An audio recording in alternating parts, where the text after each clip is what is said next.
Muito boa tarde a todas e todos.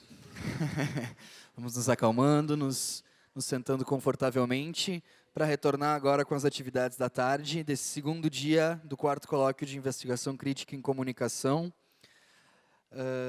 Após a próxima conferência, abriremos perguntas e lembramos que a cobertura do evento está acontecendo nas redes sociais do Grupo Processo Socom. A próxima conferência será da professora Eliane Salvatierra, doutora em Ciências da Comunicação pela Universidade de São Paulo e professora da Universidade Federal Fluminense, a UF. Professora, nos escuta? Sim, estou te ouvindo. Perfeito. Você está me ouvindo bem? Estamos te ouvindo perfeitamente. Pode começar. Já vamos começar, então? Ok. Bom, obrigada. Obrigada pelo convite. Boa tarde a todas e a todos. Obrigada, Efendi, que é um pesquisador que eu admiro muito, além de ser um amigo. Eu vi que nós estamos com outros pesquisadores, também amigos e amigas. Obrigada ao pessoal que está na organização. E aos colegas, né? Eu sou Eliane Salvatierra, trabalho com educomunicação e também com cinema e educação na UF. E hoje eu vou falar um pouco, vou compartilhar um pouco de algumas reflexões que eu venho formulando, venho pensando a partir do doutorado e da prática em educomunicação também, com projetos educomunicativos.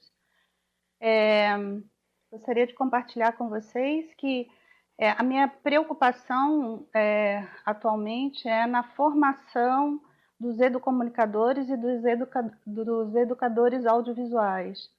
Então, eu tenho uma preocupação em como nós podemos formar educomunicadores e como nós podemos, na universidade, formar educadores audiovisuais. Não só para que eles possam trabalhar com processos educativos, mas também em pesquisas que possam contribuir de fato com o campo, com esse campo emergente que nós chamamos de educomunicação. A educomunicação é um campo que aproxima a comunicação e a educação com o objetivo de trabalhar processos educativos comunicacionais. Então, a palavra processo, ela está tanto no campo da educação como no campo da comunicação. O professor Ismar de Oliveira Soares, que é da USP, pensa a comunicação dividida em áreas. E uma dessas áreas é a leitura crítica e ativa dos meios, a mediação tecnológica, a gestão para a comunicação e a expressão da comunicação através das artes e os estudos epistemológicos. Hoje eu quero pensar a perspectiva e os projetos que estão concentrados na leitura crítica e ativa dos meios. E, bom, essa área geralmente coordenou projetos que tinham como objetivo, e ainda tem o objetivo, de ensinar a ler os meios, né? O nosso trabalho era ensinar a ler os meios de comunicação ou revelar como esses meios de comunicação funcionavam.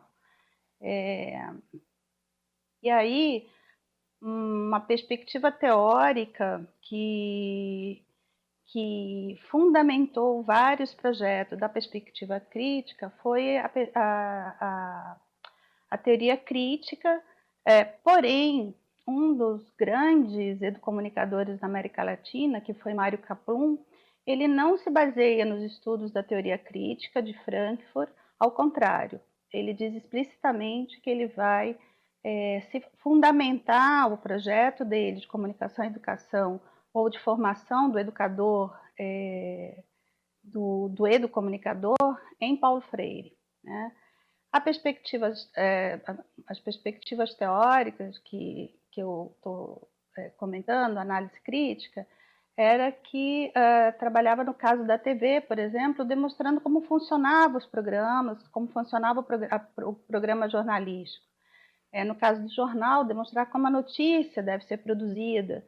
E nós, nas oficinas, inclusive, dávamos todos os passos de como essa notícia, igual nos cursos de jornalismo, deveria ser produzida. Então, temos aí é uma perspectiva ideológica, trabalhávamos com o conceito de ideologia, com a discussão de classe social, e pensando a sociedade capitalista, né? Uma sociedade permeada economicamente pelo capitalismo. E aí,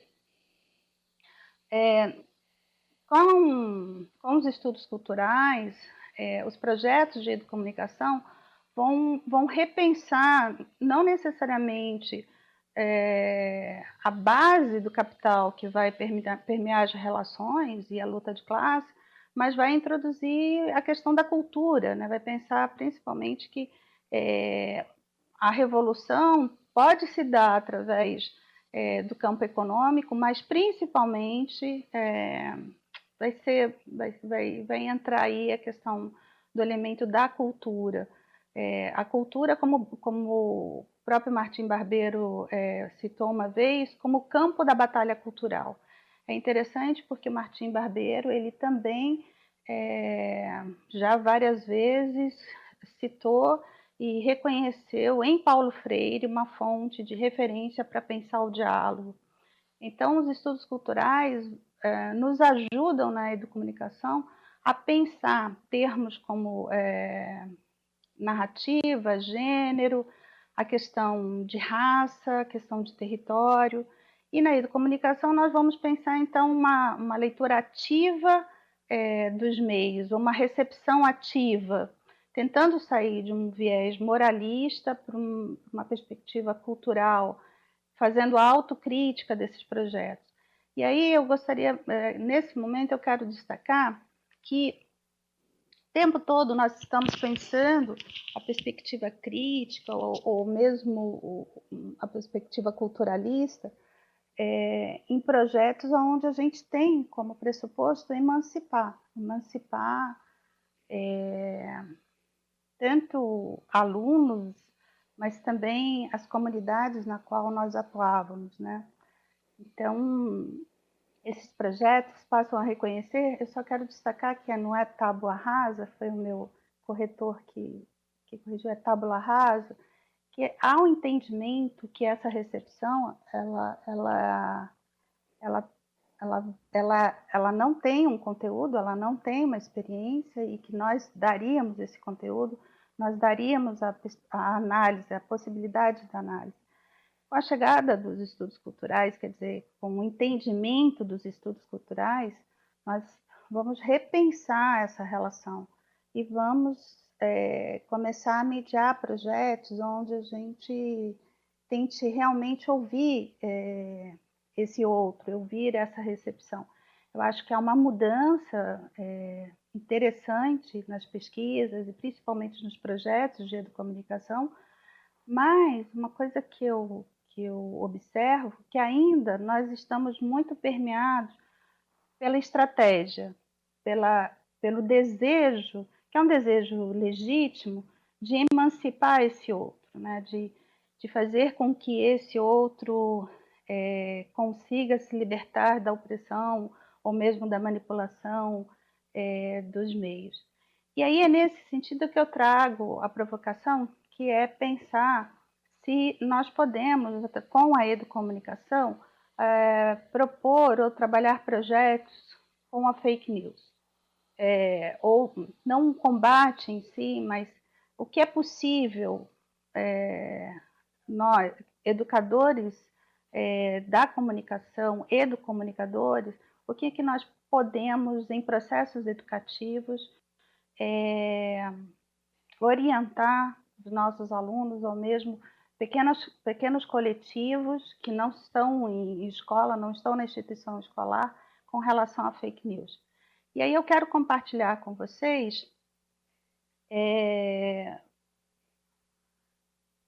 antes do que eu vou compartilhar, que é a leitura de um filósofo chamado Martin Buber, que as fake news atualmente, que nos atacam, estão atacando, né? E eu trago a questão da fake news nesse momento que as universidades recebem o ataque, o corte e um ataque muito pesado, inclusive com relação à sua organização, mas também ao seu papel social. E é interessante porque eu vi vários desses vídeos, eu vi as mensagens, mas também ouço pessoas comentando e fazendo críticas à universidade, aos pesquisadores, às pesquisas. E o próprio ministro dizendo que nós temos também um grande número de doutores já formados e que não há necessidade de formar mais doutores. Eu acho que aí há um enfrentamento para o que eu vou compartilhar com vocês, que é um enfrentamento para a questão da reflexão e do pensamento, do exercício da reflexão e do exercício do pensamento. Voltando um pouco à questão da emancipação, os projetos de educomunicação, e na perspectiva da leitura e da recepção ativa, tinham, sim, como objetivo emancipar, né? E emancipar no sentido de libertar na leitura crítica inicial de uma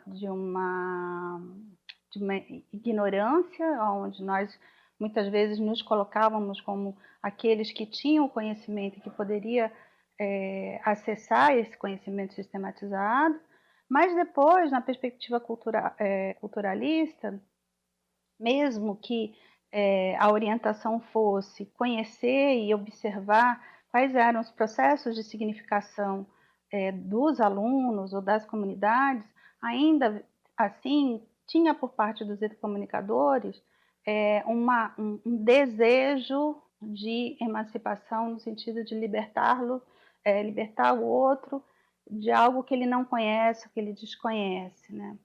No caso, e aí o leitor que está livre dessa dominação, né? No caso dos meios, de uma perspectiva ideológica e ainda libertá-los para que, com relação à recepção e meios, libertá-los para que eles pudessem pensar nas suas realidades concretas. Um pouco presunçoso, inclusive, da nossa parte, né? Como se o pobre, o trabalhador, ele não diariamente construísse a sua realidade concreta através do trabalho. Bom, vou avançar um pouco. Eu comentei do Martim Barbeiro, e aí é muito interessante quando Martim Barbeiro propõe, já no seu livro dos meios e as mediações, que a gente pense essa mediação, que a gente pense a mediação do processo de significação, ou seja, o que está o que eu chamaria de o que está no entre desse processo de significação para a ressignificação. E aí, no campo da educomunicação, nós costumamos dizer que o diálogo é parte desse processo educomunicacional. A questão é que toda vez que nós trabalhamos com o conceito de diálogo, é numa perspectiva de compartilhamento, troca e muito mais até, às vezes, de estratégia para um entendimento e uma compreensão desse outro, de algo que nós queremos que ele compreenda a partir do nosso ponto de vista. Então, a partir do que nós entendemos sobre o que é a realidade, sobre o que é a sociedade. Durante o doutorado, eu tentei rastrear esse conceito de diálogo em Paulo Freire e acabei descobrindo o Martin Buber. Martin Buber é um filósofo e ele buscou, né, estudar a ontologia das relações. Então, ao buscar entender e conhecer como nós nos relacionamos, ele diz que nós nos relacionamos, ele sistematiza em duas palavras princípios, em duas formas, dois princípios de relacionamento, que é eu, tu e eu, isso. O eu, isso é para pessoas e coisas. Sou eu com as coisas, mas também são a forma como eu me relaciono com as pessoas.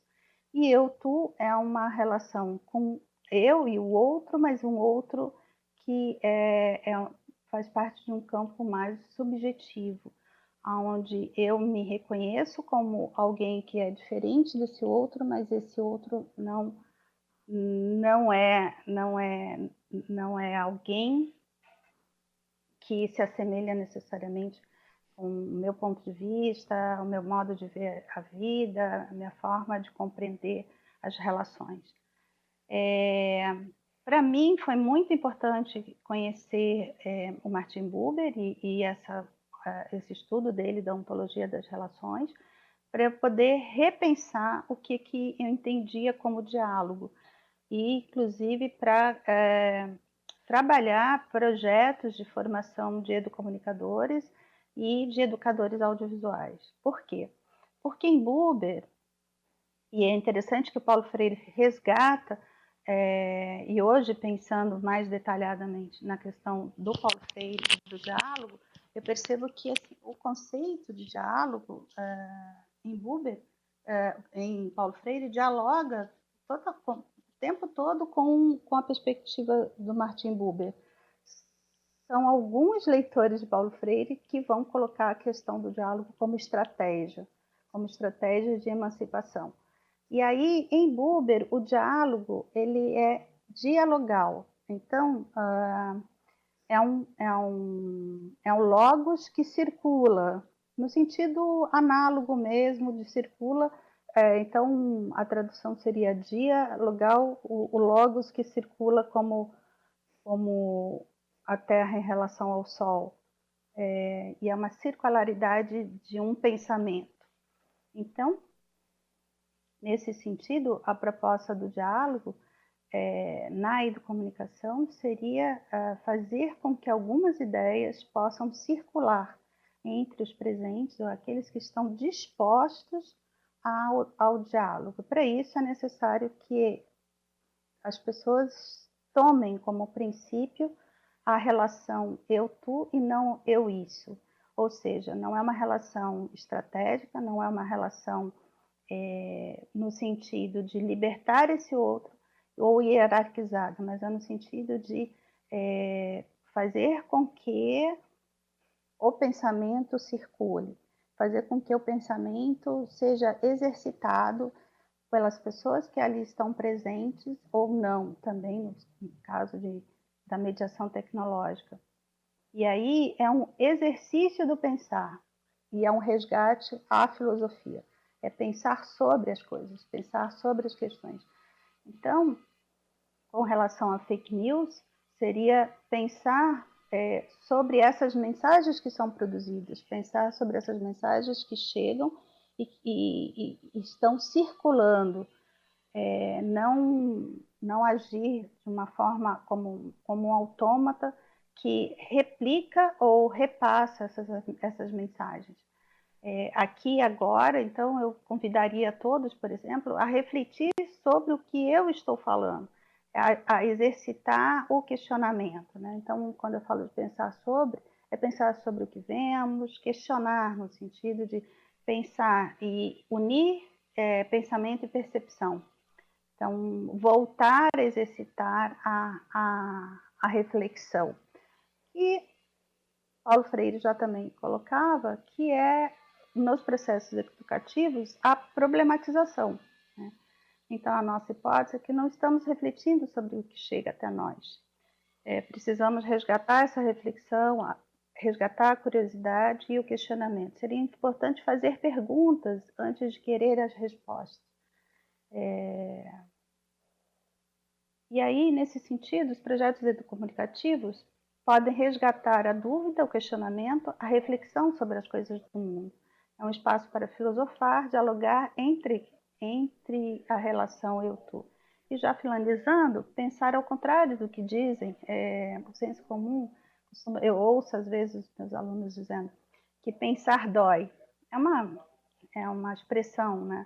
Ao contrário, pensar talvez seja a única forma de encontrar saídas para velhos problemas e cultivar a reflexão no cultivo, e aí da cultura, cultivar a reflexão para poder observar, se ampliar e se relacionar. refletir sobre as coisas do mundo e sobre os seres que nele habitam.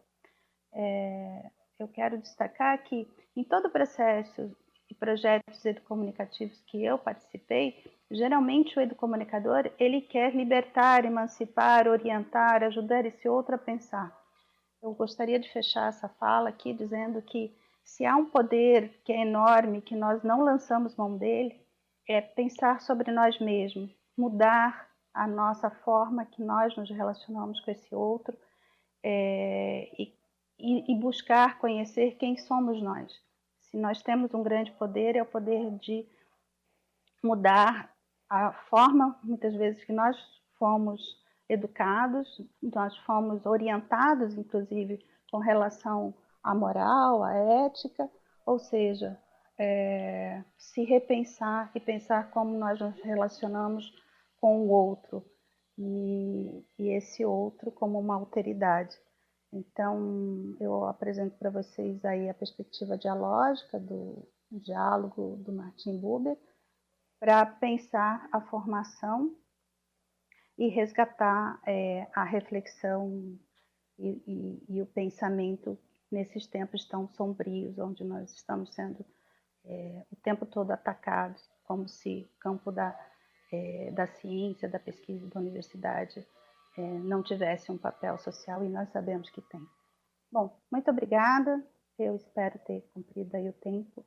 Um abraço a todos e estou aqui acompanhando vocês. Obrigada. Muito obrigado, professora Eliane. Vamos abrir um espaço para perguntas. A colega Mari vai levar o microfone aos interessados em perguntar algo à professora Eliane. Não tenham vergonha de perguntar, gente.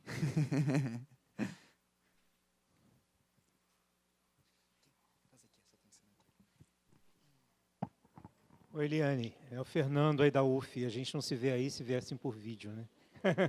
Eu vi que você estava aí, eu assisti a apresentação da Imaculata. Tudo bem, Fernando? Seria interessante, talvez, você dar um exemplo de como vocês exercitam essa relação eu-tu.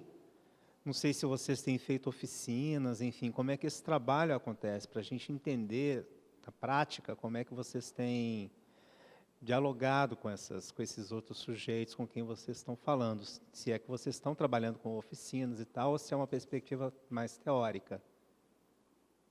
Obrigado pela sua fala, viu? Adorei conhecer melhor aí o trabalho. Professora, vemos se tem mais alguma pergunta antes da sua resposta. Se tiver, a gente já responde tudo junto, pode ser? Sim, claro.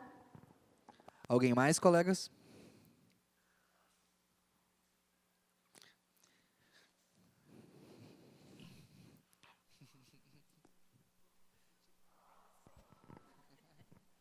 Oi, boa tarde. Professora Eliane, na verdade, um pouco na continuação do que o professor Fernando perguntou, eu gostaria que a senhora explorasse um pouquinho mais a relação entre esse processo de formação de educomunicadores num contexto de mídias digitais especificamente, e num cenário bastante complexo em que são variados conteúdos que são compartilhados em formato de memes, vídeos falsos, fake news ou notícias falsas, enfim, porque muito do que a gente vê em relação a essa questão da educomunicação é uma formação crítica em relação a meios de comunicação um pouco mais tradicionais. Como é que a gente pode pensar isso num contexto de mídias digitais e num contexto mais complexo mesmo, dessa multiplicidade de conteúdos que são compartilhados? Obrigado. Professora, a palavra é sua. Bom, obrigada pelas perguntas. Fernando, eu não ouvi o segundo nome, mas vou tentar juntar. Na UF, você sabe, nós temos a licenciatura em cinema, e então o objetivo é formar educadores audiovisuais. O que eu percebi é que nos projetos que eu coordenei, não é só uma formulação teórica, nos projetos que eu coordenei, nós tínhamos a intenção realmente de emancipar esse outro. E eu fui observando que o grande problema era justamente esse objetivo. Quer dizer, não o objetivo em si, mas esse princípio porque você já toma como pressuposto que esse outro precisa ser emancipado. E esse outro, ele não precisa ser emancipado. Ele é um ser que tem a capacidade de se emancipar. E é interessante que Paulo Freire já dizia isso, né? Ele pode se emancipar e ele se emancipa sozinho. Só que ele precisa quebrar uma relação, que é quebrar uma relação de sedução do dominado com o dominador. Então, em projetos, e tanto no curso de licenciatura da UF, como em projetos, o que eu tenho discutido com os alunos, com os educandos e com as alunas, as educandas, é que essa intenção de transformar o outro, de emancipar, de libertar, é necessária que ele se perceba, ele perceba como é que ele está se estabelecendo essa relação com esse outro. A partir de que princípio? Então, eu mesmo me surpreendi em perceber que eu tinha essa intenção da emancipação, que envolve uma questão estratégica, né? Emancipar estrategicamente para que a gente não seja dominado por um meio ou por uma ideologia. Mas é preciso mudar essa chave, né? E que a gente perceba que tipo de relação eu estabeleço com esse outro. Então, nós tivemos um projeto de extensão que eu coordenei junto com um aluno que está na UERJ, que é o Rodrigo Morelato, que está atualmente no doutorado, no Complexo do Alemão. E é interessante porque nós fomos numa perspectiva emancipatória e o que nós encontramos foram jovens que são da comunidade e que tinham realmente muito a trocar e a compartilhar e a ressignificar os nossos significados, a nossa forma de entender o que é viver no Complexo do Alemão, o que é viver naquela situação de conflito e o que é realmente necessário para eles. Então, é uma mudança de perspectiva desse educador que vai estabelecer essa relação e esse processo. Nesse sentido, para a segunda pergunta, em termos de fake news ou mídias digitais, nós temos o pessoal de TI, tem um grupo em Minas Gerais que tem identificado essas fake news e essa produção.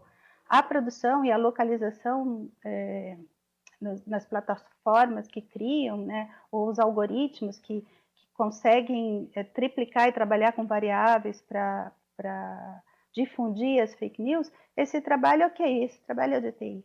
Nós, em processos educativos, numa perspectiva que eu vejo que pode ser superada, nós tentaríamos, de novo, fazer com que esse aluno percebesse ou desmontasse essa fake news.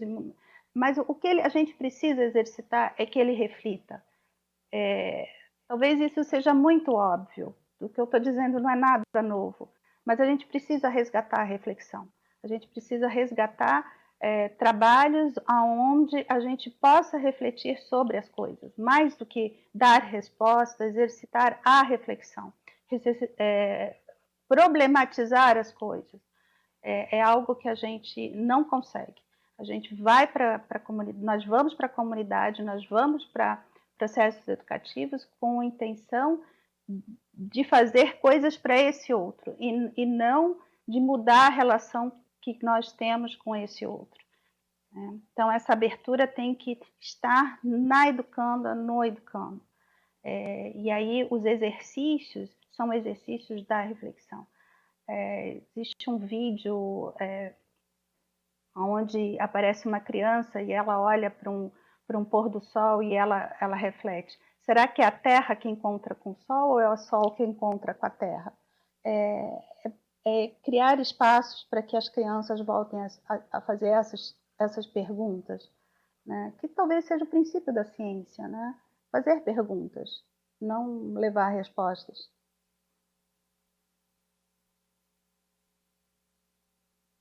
É isso. Obrigado, professor. Alguém mais tem alguma questão? Então, professor Ronaldo, por favor. Oi, boa tarde. Meu nome é Ronaldo, sou professor aqui do PPG aqui da Unicinos.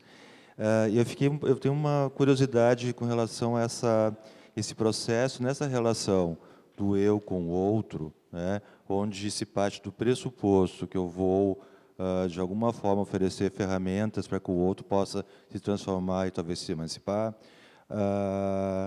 e fica aí nesse entre, eu fico pensando sempre assim no que eu, né, que tenho essa pretensão, me transformo e que tipo de estratégias eu tenho que criar, estratégias assim, eu penso que nem na questão da psicanálise mesmo, todo psicanalista precisa ser analisado também, né, porque ele também se transforma no processo, na relação com o seu paciente. E fica assim, uma coisa muito próxima nesse sentido da educomunicação, que eu tenho alguns pressupostos que podem ser completamente desconstruídos nesse contato com o outro, né? E como é que eu faço esse processo você explicou aí que isso, eu entendi a sua explicação, mas como é que eu posso pensar nisso como uma estratégia de trabalho mesmo, né? Com quem, com que tipo de equipe, que tipo de grupo? Eu fiquei curioso de saber se isso é possível, como se daria. Ronaldo, eu acho que a formação do campo da comunicação é uma formação que busca sempre, está muito relacionado com essa palavra estratégia. A gente sempre está buscando estratégias, né? Estratégias de emancipação, estratégias de fusão, né? Talvez essa seja o meu problema, assim. Como a gente estabelecer relações sem as estratégias? As estratégias, no sentido buberiano, ela está relacionada mais com eu-isso, né? Como é que eu me relaciono com pessoas e coisas no eu-isso? É vendo isso como coisas e não como um ser vivente, um ser do pensamento, um ser da experiência. Então, o que precisa mudar é o que o Buber fala da palavra princípio. Ele fala palavra princípio porque é um princípio da relação. Nós precisamos mudar esse princípio em nós, antes de querer mudar no outro. Como eu me relaciono com as coisas e os seres do mundo. Mais recentemente, porque a palavra autoridade foi cunhada pelo Levinas, e o Boaventura de Souza Santos tem dialogado com esse conceito, e eu tenho visto assim, pensar o outro, a alteridade, não só para seres humanos, mas seres da natureza, e aí envolver animais, mas é a forma como você se relaciona. Em processos psicanalíticos, eu não estudei a psicanálise, eu sou paciente, assim, já recebi alta, mas depois de 10 anos, o que eu percebi é que na relação, se esse outro ele está na mesma hierarquia, ele está compartilhando ou fazendo com que o diálogo circule nesse sentido do pensamento, o que vai acontecer é que eu, exercitando a reflexão, eu vou pensar junto com você algo que eu não tinha pensado. Então, mais do que a gente ficar do lugar onde nós estamos pensando como eu vou emancipar esse outro, é pensar qual é o princípio que eu assumo para me relacionar com esse outro. De que lugar ou quais são o conjunto de princípios, de pressupostos que eu me relaciono com as coisas do mundo. Então, sendo bem objetiva, em vez de eu ensinar aos meus alunos e alunas a como trabalhar com educomunicação, eu tento que eles percebam como eles se relacionam com as coisas do mundo, como eles estão pensando nos processos educomunicativos. Eu acho que a comunicação ela é um campo que tem formado pessoas para estratégia. Eu tenho tentado, em processos educomunicativos, pensar relações entre humanos, relações entre pares, em relações onde a gente possa refletir e pensar, e que eu possa, junto com esse outro, pensar coisas que eu ainda não tinha pensado. Talvez isso seja utópico, assim, o Martin Buber foi criticado como ingênuo, mas eu acho que a estratégia é operar no modo capitalista. A relação eu-tu é operar no modo humanista. É uma mudança de princípios.